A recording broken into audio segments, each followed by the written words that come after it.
ജീവൻ രക്ഷിക്കാൻ നിയോഗിക്കപ്പെട്ടവരാണ് ഡോക്ടർമാർ. എന്നാൽ അവർ തന്നെ ജീവൻ എടുക്കാൻ തുനിഞ്ഞിറങ്ങിയാലോ?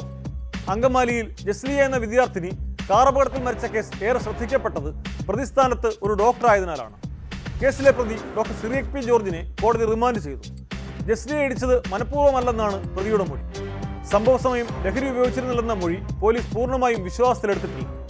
അതേസമയം കേസന്വേഷണത്തിൽ അങ്കമാലി പോലീസിന് വീഴ്ച സംഭവിച്ചോ എന്ന് പരിശോധിച്ച് റിപ്പോർട്ട് സമർപ്പിക്കാൻ ആലുവ ഡിവൈഎസ്പിക്ക് റൂറൽ എസ് പി നിർദ്ദേശം നൽകി.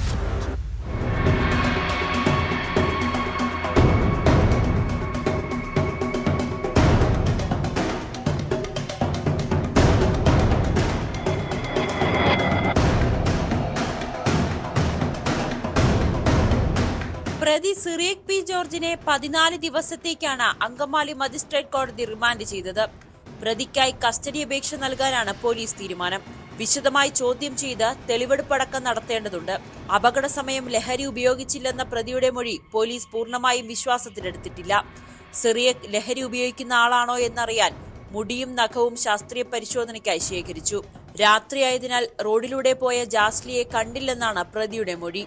അപകടമുണ്ടായെന്നറിഞ്ഞതോടെ വണ്ടി അടുത്ത ജംഗ്ഷനിൽ നിർത്തി. അപകടം നടന്ന സ്ഥലത്ത് മടങ്ങിയെത്തി. സ്റ്റേഷനിൽ വിവരം അറിയിക്കാതിരുന്നത് ഭയം കാരണം. ജാസ്ലിയുടെ മരണത്തിന് ശേഷമാണ് ഒളിവിൽ പോയതെന്നും പ്രതി മൊഴി നൽകി. ചോദ്യം ചെയ്യലിനിടെ സിറിയക്കിന് ഉയർന്ന രക്തസമ്മർദ്ദമുണ്ടായതിനെ തുടർന്ന് രാത്രി ആശുപത്രിയിൽ പ്രവേശിപ്പിച്ചു. അതിനിടെ പ്രതിയെ പിടികൂടിയതിലടക്കം കാലതാമസം വരുത്തിയ അങ്കമാലി പോലീസിന്റെ വീഴ്ചയിൽ അന്വേഷണം പ്രഖ്യാപിച്ചു. വിശദമായി അന്വേഷണം നടത്തി റിപ്പോർട്ട് സമർപ്പിക്കാൻ ആലുവ ഡിവൈഎസ്പിക്ക് rural S P KS Sudarshanan നിർദ്ദേശം നൽകി. ഫെബ്രുവരി 28-നാണ് പാർട്ട് ടൈം ജോലി കഴിഞ്ഞ് മടങ്ങുന്നതിനിടെ എടവനക്കാട് സ്വദേശി ജാസ്ലിയ ജോൺസനെ സിറിയക് ഓടിച്ച കാർ ഇടിച്ചു തെറിപ്പിച്ചത്. ഗുരുതരാവസ്ഥയിൽ ആശുപത്രിയിൽ കഴിഞ്ഞ ജാസ്ലിയ ഈ മാസം 3-ന് മരിച്ചു.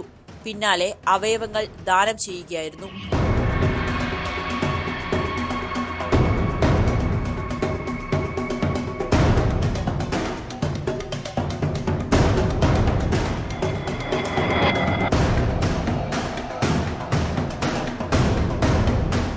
ന്യൂസ് 18 കൊച്ചി.